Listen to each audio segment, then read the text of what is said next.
안녕하세요, 여러분. 화학2 8차시 수업입니다. 1단원의 마지막 소단원이에요. 물질의 세 가지 상태의 용액 중에 마지막 묽은 용액은 어떤 성질을 나타낼까에 대한 내용입니다. 우리가 보통 이걸 묽은 용액의 총괄성이라고 부르고요. 묽은 용액이라는 게 포인트예요. 이걸 조금 알아둬야 될 것 같아요. 자, 그러면 오늘 하게 될 내용 교과서 63페이지부터 시작할게요. 선생님 여기 자료 해석부터 그림을 넣어놨는데 책에 잠깐 보면 메뉴에 바닷물에 젖은 옷은 강물에 젖은 옷보다 천천히 마른다. 뭐 이런 얘기가 있어요. 바닷물이라는 거는 물 속에 여러 가지 성분들이 섞여 있죠. 우리가 그걸 염류라고 부르는데 그런 염류들이 섞여 있는 것 때문에 그냥 물만 있을 때랑은 다른 성질을 나타낸다. 이런 것들 좀 알 수 있고 그런 거에 대한 내용을 배우게 될 거예요. 자, 자료 해석을 봅시다. 지금 지난번에 증기압 얘기 나올 때 나왔던 그런 장치가 나와 있어요. 왼편에 물을 보면 물의 경우에는 여기 물에 이제 수증기들이 이렇게 증발했으니까 이게 동적 평형 상태일 텐데 여기 왼편에 수은 기둥의 높이와 오른쪽에 수은 기둥의 높이가 차이가 있죠. 그래서 이 차이가 나는 만큼 이제 물의 증기압을 우리가 알 수 있어요. 그런데 설탕물을 사용했더니 좀 다른 상태가 되었다. 이게 지금 동적 평형 상태 일정 시간을 두었더니라고 했으니까 동적 평형 상태가 둘 다 된 건데 동적 평형인데 높이 차이가 났다는 건 뭔가 다르다는 거죠. 자, 기둥의 높이가 다른 까닭이 무엇일까? 물과 설탕물의 차이가 문제겠죠. 설탕이 문제죠. 설탕은 용질이죠. 그리고 설탕은 물처럼 증발하는 애가 아니죠. 증발을 하지 않는 이 설탕이 물의 증발을 이 표면에서 방해하고 있기 때문에 이런 일이 일어나는 거예요. 그래서 설탕물에서는 설탕 용질이 이 표면에 여긴 다 물만 있는데 여긴 중간중간 설탕이 섞여 있으면서 증발할 수 있는 아이들을 좀 막기 때문에 방해하기 때문에 증발하는 양이 줄어들게 돼요. 증발하는 양이 줄어들면 당연히 증기가 가진 압력은 작아질 수밖에 없겠죠. 그래서 설탕물의 농도가 진해지면 증발이 더 많이 방해가 될 테니까 잠깐만요. 설탕물의 농도가 진하면 설탕 분자가 많으면 증발을 방해하는 게 더 많을 테니까 수은기둥이 더 증기압이 더 낮아질 거라 수은기둥이 많이 못 올라가겠죠? 그러면 물과의 높이 차이는 더 많이 날 거예요. 그리고 그냥 수은기둥의 높이는 요 증기압은 더 작아질 것이다. 그래서 요 두 개만 비교하면 물의 증기압이 훨씬 커요. 여러분 지금 선생님이 박스 해놨는데 이 박스 여기 약간 애매하게 안 맞긴 하지만 요 낮은 곳을 기준으로 물의 증기압은 요만큼이죠. 요만큼. 그런데 설탕물의 증기압은 요만큼이에요. 용액이 되었을 때는 순수한 용매만 있을 때보다 증기압력이 감소한다. 증기압이 감소하는 이유는 용질 분자가 용매 분자의 증발을 방해하기 때문이다. 근데 이때 주의할 점은 용질도 같이 증발되는 애면 걔네들도 여기서 뭔가 증기압을 나타낼 거기 때문에 그런 경우에는 정확히 비교할 수 없어요. 그래서 우리가 화학2에서 묽은 용액, 뭐 이런 증기압 내림이라든지 이런 것들을 공부할 때 이럴 땐 항상 용질은 비휘발성이라고 이야기를 할 거예요. 증발하지 않는 용질. 이렇게 이야기를 해야 돼요. 자, 여기 봅시다. 순수한 용매인 물에 설탕과 같은 비휘발성이라고 나왔죠? 증발 안 하는 용질을 녹이면 여기 그림처럼 물만 있으면 다 증발을 할 거기 때문에 증발 응축이 이렇게 골고루 일어나서 동적 평형이 일어나는데 이렇게 되는 경우에는 여기 군데군데 비휘발성 용질들이 있으면서 증발할 수 있는 공간들을 막아요. 증발하는 애들이 상대적으로 줄어들게 된다. 그렇기 때문에 여기 안에 있는 증기가 적게 생기겠죠. 그래서 증기가 가지는 압력, 증기압이 작아질 수밖에 없다. 그래서 묽은 용액은 증기압이 내려간다. 용매만 있을 때보다 증기압이 낮아진다. 우리가 그걸 증기압 내림이라고 불러요. 박스 안에 있는 내용, 비휘발성 용질. 자, 비휘발성 용질이라는 게 포인트예요. 그래서 그런 건 용매만 있을 때보다 증기압이 낮아지게 만든다를 알아두고 그걸 라울이라는 사람이 정리를 해서 이 사람은 비휘발성 비전해질, 전해질이 아닌 그러니까 물에 녹았을 때 이온으로 나눠지지 않는 그런 경우 이온으로 나눠지는 경우에도 또 다른 걸 하나 더 생각해야 되기 때문에 그것까지는 여기서 안 할 건데 말하자면 이온이 되면 NaCl 같은 경우엔 Na 플러스랑 Cl 마이너스로 나눠지면 한 개가 들어가서 두 개가 방해하는 효과를 내기 때문에 그 영향까지 다 고려해야 되고 그렇게 되는 경우에는 100% 이온이 되느냐 또 이런 영향까지 봐야 되기 때문에 너무 복잡해요. 그래서 라울은 그냥 그런 거 다 제외하고 휘발성이 아니고 전해질이 아닌 애들에 대해서만 딱 요런 법칙을 이야기를 해요. 그래서 용액의 증기압은 용매 전체, 원래 용매만의 증기압에 대해분에 용액 속에 용매가 얼마나 많이 있느냐, 용매 몰분율로 따져준다. 몰분율 뭔지 기억나죠? 몰분율은 전체 몰수 중에 내가 원하는 것의 몰수의 비율이에요. 용매의 몰분율은 용매가 얼마나 차지하는가를 분수로 나타내면 되겠죠. 그래서 이렇게 용액의 증기압을 따져줄 수가 있는데 용매 100%가 아니니까 요게 1이 아닐 거 아니에요. 그러니까 용액의 증기압은 용매만의 증기압보다 낮아질 수밖에 없어요. 라울의 법칙이라고 불러요. 그리고 라울의 법칙의 또 한 포인트는 증기압이 내려간다는 거예요. 용매만 있을 때보다 증기압력이 낮아지는데 증기압이 얼마나 낮아지느냐를 따질 거예요. 증기압이 얼마나 낮아지느냐, 이 델타 P라고 불러요. 삼각형 이런 거 수학에서 많이 나오죠. 삼각형 변화량을 의미하는데 증기압이 얼마나 변했느냐의 그 값인 거예요. 이거는 용매만 있을 때보다 증기압이 얼마나 됐느냐, 실제 나중 용액의 증기압인 거고, 그러면 예를 들어 용매의 증기압이 100이었는데 용액의 증기압이 90이면 변화된 양은 10이죠. 그럼 증기압 내림이 10이 되는 거예요. 그래서 그런 식의 것, 그 변화량을 델타 P라고 해요. 요거는 몰분율을 무슨 몰분율을 곱해요? 용질의 몰분율을 곱하는 걸로 따져줄 수 있어요. 증기압 내림은 따지면 이런 거죠. 용매만의 그 증기압에서 용액의 증기압을 뺀 변화량인 거니까. 그런데 용액의 증기압은 여기서처럼 용매의 증기압에다가 용매의 몰분율을 곱한 거죠. 이렇게 빼요. 그럼 용매 있으니까 이걸로 인수분해 1-용매 이렇게 되겠죠. 그런데 용매의 몰분율과 용질의 몰분율을 다 더하면 1이니까 이 1-용매는 결국 뭐의 몰분율이에요? 용질의 몰분율. 그래서 증기압 내림의 공식을 이렇게 유도할 수 있다. 봐두면 될 것 같고, 요거 많이 물어봐요. 물론 이렇게 따지는 경우들도 있어요. 그리고 이건 그래프예요. 증기압이 내리면 어떻게 되느냐. 용매만 있을 때 증기압이 파란 그래프예요. 근데 내가 용액으로 만들면 분홍색 그래프처럼 돼요. 그러면 어떤 특정 온도에서 원래 있었던 증기압보다 증기압이 낮아지죠. 이 차이가 델타 P, 증기압 내림이 된다라는 거 알아두고 이거를 라울 법칙이라고 해요. 적용을 시키는데 라울 법칙도 이상적인 애들한테 명확히 적용이 돼요. 이상적이지 않은 애들한테 적용이 잘 안 돼. 그런데 어떤 애들이 이상적이냐? 일단 농도가 작아야 돼. 용질의 농도가 작고 용질하고 용매들이 분자간 상유작용이 서로 비슷할 때, 요럴 때 너무 진한 용액에서는 잘 적용이 안 된다. 그래서 묽은 용액에서 잘 적용된다. 묽은 용액에 대한 이야기만 주로 다루게 될 거예요. 농도가 너무 진한 용액은 안 맞는다. 이렇게 기억해 두면 될 것 같죠? 자, 뒤에 문제를 봅시다. 어디지? 64페이지 스스로 풀이하기. 책에 다 있어요. 자, 일단 온도 25도씨, 물 53ml, 여기에다가 요소를 6g 녹였어요. 요소 6g을 녹였다. 온도 25도씨일 때 물의 증기압이 이거일 때, 미안해요. 용액의 증기압이 얼마냐 물어봤어요. 자, 그러면 물의 증기압, 용매의 증기압을 줬고 용액의 증기압을 물어봤으니까 뭐 알아야 돼요? 몰분율 알아야 되죠? 용매의 몰분율 알아야 되겠죠. 그러니까 일단 용질은 6g에 분자량 60이니까 0.1몰. 그 다음에 용매는 54ml인데 밀도를 1이라고 했어요. 그러면 요렇게 하면 몇 g인지 나오죠? 54g이죠? 그리고 물의 분자량은 18이죠? 그 분자량을 나누면 몰수가 나오죠. 물은 3몰이네요. 그럼 전체는 3.1몰이 되겠네요. 그러면 몰분율은 3.1분의 3이잖아요. 그러니까 31분의 30 이렇게 뭐 3.1분의 3으로 해도 되고 31분의 30으로 해도 뭐 똑같은 값이니까 용매의 물분율은 이렇게 돼요. 이게 용매니까. 자, 그러면 나는 일단 용액의 증기압을 물어봤으니까 아까 용액의 증기압은 용매의 증기압에다가 용매의 물분율이라고 했죠. 그러니까 용액의 증기압은 용매의 증기압에다가 용매 물분율. 용매의 물분율은 용매의 몰수가 분자로 들어가야 되니까 요렇게 계산돼요. 그러면 증기압 내리면 얼마나 되냐 이렇게 물어볼 수 있어요.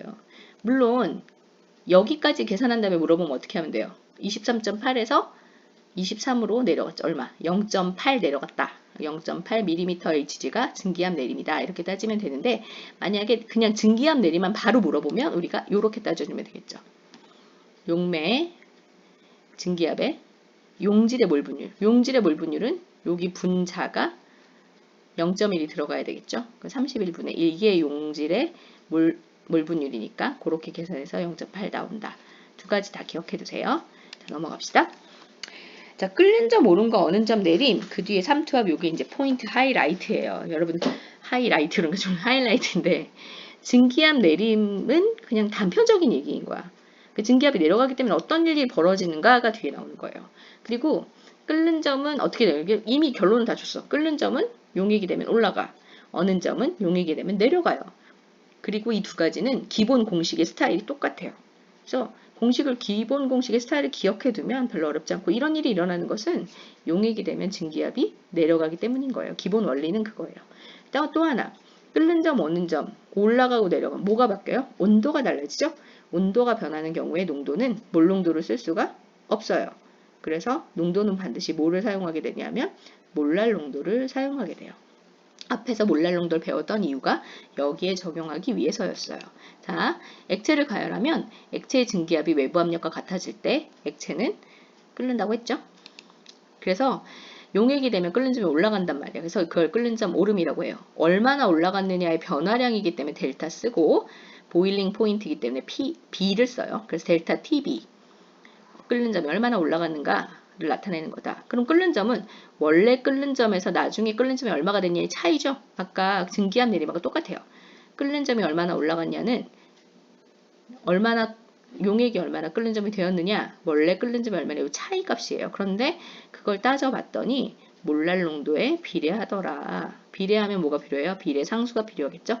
KB라는 상수값을 사용하게 될 거예요. 이 KB는 몰랄 오름 상수라는 이름으로 불러요. 그래서 이걸 기억해 둡시다. 그런데 이때 요 식이 이렇게 딱 보면 이 M은 용액의 몰랄 농도잖아요. 용액의 몰랄 농도인데 용질의 종류는 전혀 중요하지 않아. 뭐만 중요해? 용매가 똑같으면 돼요. 같은 용매를 사용했으면 용질이 비위발성에 비전해질 경우에 그때 용질의 종류는 아무 상관없이 그냥 용매의 영향을 받고 용액의 몰랄 농도에만 비례한다. 용매가 같으면 KB 값이 똑같다. 이런 것들을 기억해 두면 돼요. 용질은 그냥 방해만 하죠. 그 용질의 종류는 전혀 중요하지 않아요. 얼마나 많이 방해하느냐, 농도만 영향을 미친다. 요 식을 잘 기억해 두세요. 자, 그래서 한번 따져보자 그랬어요. 이게 KB라는 이 상수는 1몰랄 농도짜리 용액을 사용했을 때 끓는 점이 얼마나 올라가느냐 하기 때문에 단위가 이거예요. 도시 얼마나 올라가나 1몰랄 농도짜리 용액일 때 요거예요. 도시 퍼 몰랄, 요런 단위를 가지고 있다. 그리고 아까 얘기했지만 용매는 중요해, 용질은 중요하지 않아요. 그렇기 때문에 용매에 따라 KB 값이 달라져요. 그래서 내가 예를 들어 설탕물, 이런 1몰랄 농도짜리 설탕물을 가지고 있어. 그럼 1몰랄 농도잖아요. 그러면 KB 값만큼 농도가 올라겠죠. 그러니까 어떻게 되니? 1몰랄 농도짜리 설탕물이면 걔는 끓는 점이 얼마나 올라가냐면 0.52 도시 퍼 몰랄 곱하기 1 몰랄 농도, 그러니까 0.52 도시만큼 끓는 점이 올라갈 거예요. 그러면 100도에서 0.52 도시만큼 올라가니까 끓는 점이 100.52 도시가 되겠죠. 그러면 1몰 농도짜리 설탕물은 그렇게 돼. 1몰랄 농도짜리 설탕물은 100.52 도시만큼의 끓는 점을 가질 건데 1몰랄 농도짜리 요소 수용액을 가지고 있으면 용매가 물이고 용질이 요소여도 똑같이 1몰랄 농도면 걔도 그냥 0.52만큼이 끓는 점이 올라가는 거라 걔도 100.52 도시의 끓는 점을 갖게 되는 거예요. 용매가 달라지는 건 되게 중요해요. 그러나 용질이 달라지는 건 전혀 영향을 미치지 않고 농도에 영향만 받는다. 요걸 기억해 둡시다. 그래서 여기 우리가 먹는 찌개는 100도보다 높은 온도에서 끓는다. 이거 라면 끓이는 얘기로 많이 나오죠. 라면을 끓일 때 스프를 먼저 넣냐 아니냐 이런 얘기들이 되게 많아요. 스프를 먼저 넣으면 용액이 되는 거잖아요. 그 용액이 되면 끓는 점이 어떻게 돼요? 높아지죠? 100도보다 높은 온도에서 스프를 넣어놓고 끓이게 되는 거예요. 더 높은 온도에서 끓게 되기 때문에 면발이 달라진다. 이런 식의 얘기들이 있어요. 믿거나 말거나지만 여하튼 이걸 기억해두고. 자, 선생님이 박스는 이제 나중에 나왔네요. 이거 얘기했던 거니까 용매의 종류에 따라 결정이 된다. 이걸 잘 기억해두세요. 자, 그 다음에 어는 점 내림도 똑같아요. 어는 점 내림도 용질의 종류와 관계없이 용액의 몰랄 농도에 비례해요. 그래서 식을 보면 식의 스타일이 똑같죠. 어느 점 내림은 변화량이니까 델타 T, 그 다음에 이거 프리징 포인트, 프리징 포인트라고 해서 F 써요. B냐 F냐만 다르고 식 스타일이 똑같아요. 이거 역시 KF 값은 이 상수는 몰랄 내림 상수라고 부르는데 이 농도가 1몰랄 농도인 용액에 어느 점에 얼마나 내려가느냐를 이미 다 해놨어. 상수기 때문에 정해져 있어요. 용매 종류에 따라만 다르다. 이걸 기억해 둡시다. 자, 그러면 앞에서 KB는 했는데 그냥 나왔으니까 한번 풀어봅시다. 물 100g에 포도당 9g을 녹였어요. 끓는 점이 어떻게 되는지 알려면 일단 이거에 뭐부터 구해야 돼요? 몰랄 농도 먼저 구해야 되겠죠? 몰랄 농도를 구하려면 9g이 몇 몰인가를 알아야겠죠? 그래서 포도당은 180, 분자량 180을 9, 질량 9로 나누니까 0.05몰이에요. 물은 100g이니까 0.1kg이에요. 그래서 이 용액은 0.05몰을 0.1kg로 나눠서 0.5 몰랄 농도의 농도를 가지고 있어요. 자, 농도가 구해졌어. 그러면 끓는 점은 얼마나 변해요? 델타 TB는 KB 곱하기 M 이렇게 되죠. 그래서 끓는 점 오름은 이렇게 계산되겠죠. 0.525 상수값 여기 줬어요. 0.52 곱하기 0.5 몰랄 농도 구했죠. 0.26 도씨네요. 근데 끓는 점은 올라가야 되잖아. 원래 물에 끓는 점은 100도씨죠. 100도씨에서 0.26만큼 올라가야 되겠죠. 그래서 용액의 끓는 점은 100도씨에서 0.26만큼 올라간 100.26도씨 이렇게 되겠죠. 요거 기억해 두면 되고 뭐 위에는 식을 그냥 이렇게 세워놓은 건데 선생님 이거는 따온 거라서 약간 그렇고 요거 따질 수 있으면 돼요. 어느 점 내림은 계산 다 한 다음에 어떻게 하면 돼요? 어느 점은 0도였죠? 0도에서 빼면 되니까 마이너스 몇 이렇게 되겠죠. 그런 거 따져줄 수 있으면 돼요. 자, 끓는 점 오름으로 분자량 구하기가 나와 있어. 한번 해봅시다. 이거는 책에 해설이 나와 있는 거라서 잠깐만요. 그쵸? 책에 해설이 나와 있는 거라 어렵지는 않을 거예요. 한번 봅시다. 물 100g 비발성 비전해질 용질인데 얘를 지금 얘 분자량은 몰라.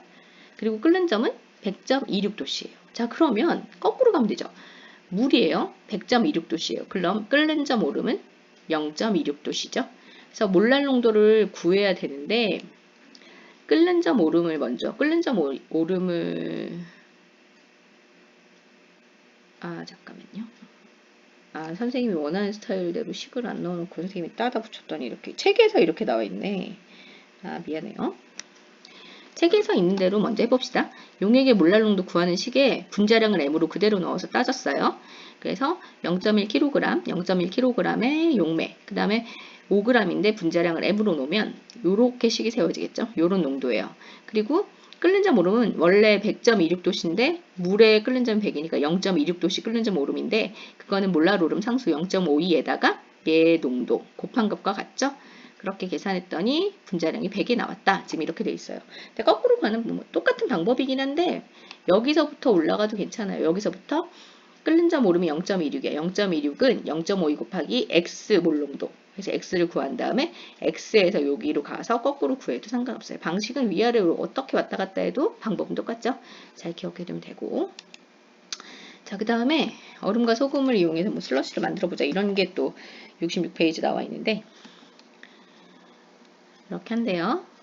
자, 지금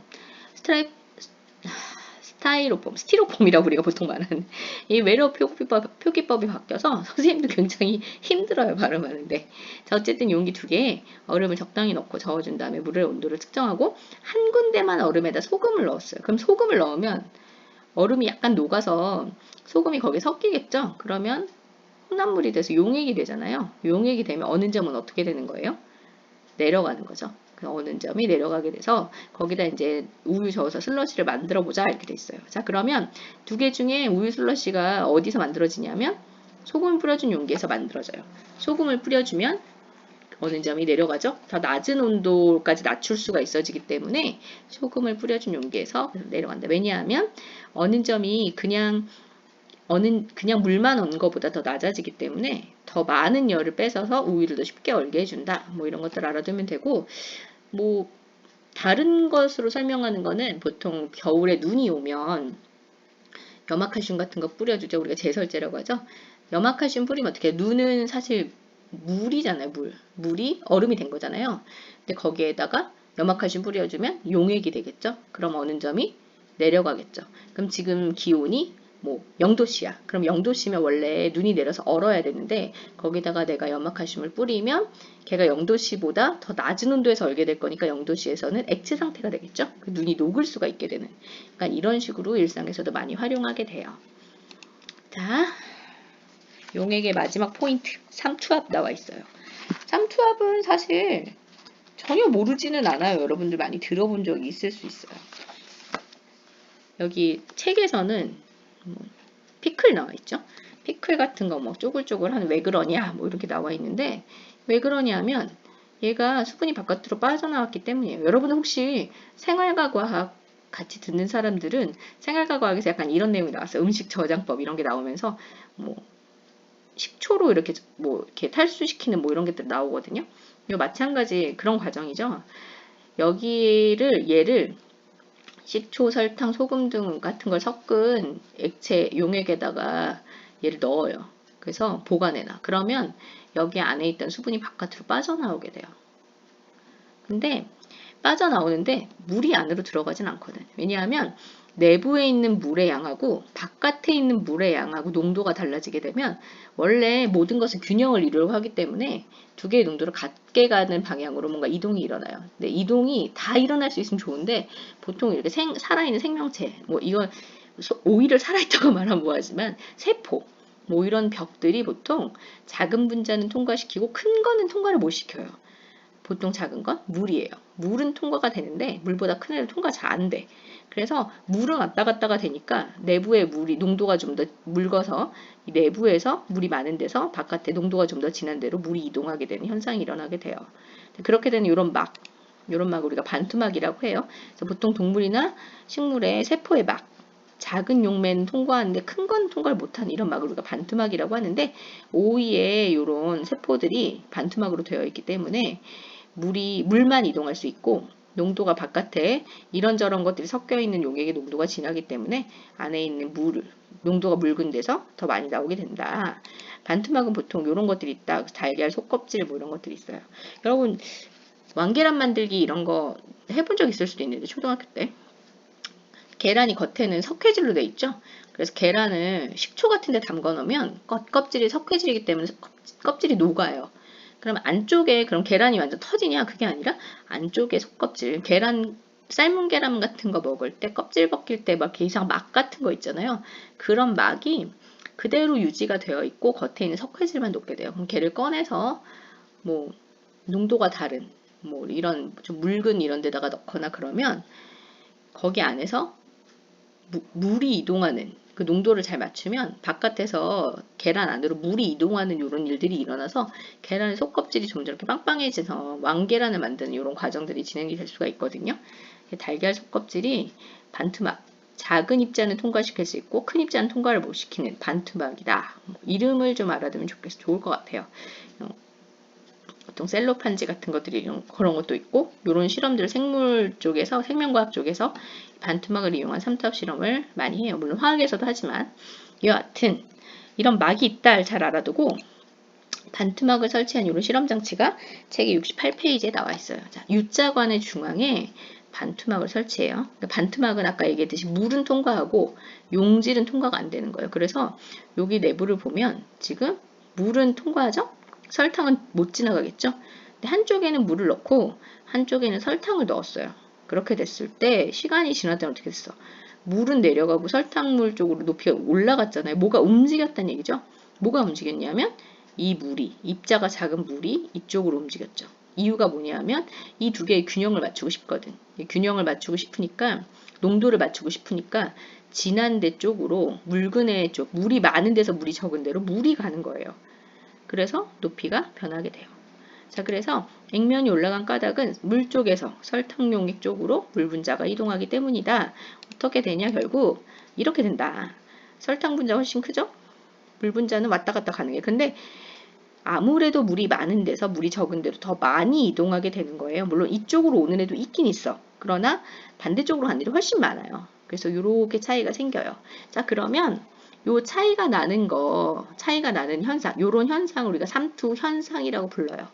근데 이게 소단원 제목이 삼투압이잖아. 삼투압은 뭐냐면 삼투 현상이 일어나지 않도록 하려는 힘이에요.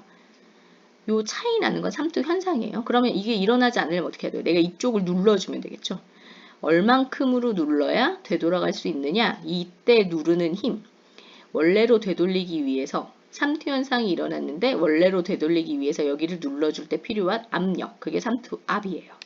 그래서 요 H만큼 차이가 난 이유는 이쪽에서 물 분자가 더 많이 이동했기 때문인데 실제로 이 H가 삼투압이냐? 그게 아니라 삼투압은 뭐예요? 원래로 되돌리기 위해서 필요한 압력이니까 H의 절반 정도 되겠죠. 그만큼을 누르는 힘이 되겠죠.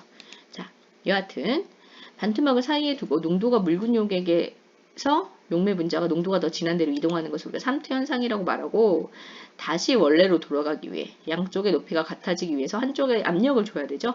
올라간 쪽을 눌러줘야 될 거 아니에요. 그때 필요한 압력을 삼투압이라고 부른다. 뭐 우리가 이 공식 유도도 있는데 공식 유도까지 과정은 안 하고 공식 외울 거예요. 이 공식은 반토프 법칙이라고 불러요. 삼투압은 뭐라고 읽을까요? 파이라고 읽으면 되겠죠. 파이. 그런데 얘가 몰농도로 이거는 몰농도네. 왜냐하면 이거는 온도 변화가 없기 때문이에요. 몰농도, 절대 온도 이런 데 비례한데요. 그래서 식을 봤더니 이렇게 생겼어. 낯익지 않아요? 특히나 R이라는 상수를 쓰는데 이 R 상수 앞에서 나왔죠. 기체 상수. 기체에서 사용했던 이상기체 방정식과 모양이 똑같아요. 애들이 물어보죠. 선생님 C잖아요. 그거는 PV는 NRT였는데 얘는 파이는 CRT인데요. 이렇게 물어봐요. 자, 이것 때문이에요. 몰농도는 용질의 몰수를 부피로 나누죠. 그래서 이 식을 파이는 V분의 NRT로 바꿀 수 있고 결국 파이 V는 NRT로 바꿀 수 있어요. 앞에 이 식이 기본적으로 많이 쓰는 식이에요. 우리가 파이는 CRT를 써요. 몰농도를 바로 주면. 그러나 몰농도를 안 주는 경우도 생길 수 있어요. 그럴 경우에는 파이 V는 NRT를 쓰면 되고 이게 나와 있으니 또 모두 할 수 있겠어요. 몰수는 분자량분의 질량이죠. 그래서 용질의 분자량을 구하는 방식으로 적용해 줄 수도 있어요. 삼투압을 이용해서 우리가 용액의 용질, 그 안에 들어있는 용질의 분자량 구하는데 사용할 수도 있다. 식변화가 이렇게 되는구나. 기본적으로 이상기체 방정식하고 똑같이 생겼구나. 라는 걸 알아둡시다. R값은 역시 똑같이 기체상수를 쓴다라는 거 알아두고 자, 이거 박스 봐두고 이걸 좀 봅시다. 삼투압을 이용하면 뭐의 분자량을 구하냐면 고분자화합물의 분자량을 구할 때 많이 써요. 보통 삼투압은 반투막을 통과하지 못하는 애들을 이용해야 되거든요. 반투막을 통과를 못하려면 일단 덩어리가 커야 돼요. 그래서 분자가 좀 작은, 용질이 좀 작은 경우에는 정확한 실험이 불가능해요. 그래서 이런 경우에 용질의 분자량 엄청 큰 애들을 많이 활용하는데 보통 이 삼투압을 이용해서 분자량 구하는 건 분자량이 10,000 이상짜리를 많이 쓴다. 이런 경우에 분자량 구할 때 사용할 수 있다. 이거 알아두고 박스 내용 잘 기억해 둡시다. 앞에서 배운 이런 애들 끓는 점이 뭐 증기압이 내려가고 끓는 점이 올라가고 어느 점이 내려가고 삼투압 뭐 이런 것들은 다 용질의 총몰수, 용매에 녹아있는 용질의 총몰수에만 영향이 있고 특히나 더 앞에서 묽은 용액이라고 있잖아요. 너무 진한 농도에서는 잘 적용이 되지 않아요. 라울은 그걸 이상 용액이라고 불렀어요.